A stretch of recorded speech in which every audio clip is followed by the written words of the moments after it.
تکبر ایسا خطرناک عمل ہے کہ یہ بعض اوقات بندے کو کفر تک پہنچا دیتا ہے۔ اس لیے ہر مسلمان کو چاہیے کہ وہ تکبر کرنے سے بچے۔ چنانچہ حضرت عبداللہ بن مسعود رضی اللہ تعالی عنہ سے روایت ہے، نبی کریم صلی اللہ تعالی علیہ وآلہ وسلم نے ارشاد فرمایا،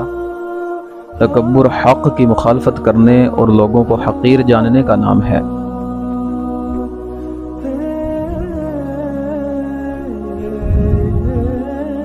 حضرت عبداللہ بن مسعود رضی اللہ تعالیٰ عنہ سے روایت ہے کہ نبی کریم صلی اللہ تعالیٰ علیہ وآلہ وسلم نے ارشاد فرمایا، تکبر سے بچتے رہو، کیونکہ اسی تکبر نے شیطان کو اس بات پر ابھارا تھا کہ وہ حضرت آدم علیہ السلام کو سجدہ نہ کرے۔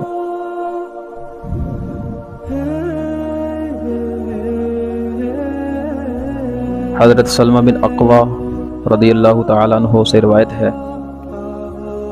کہ نبی کریم صلی اللہ تعالیٰ علیہ وآلہ وسلم نے ارشاد فرمایا،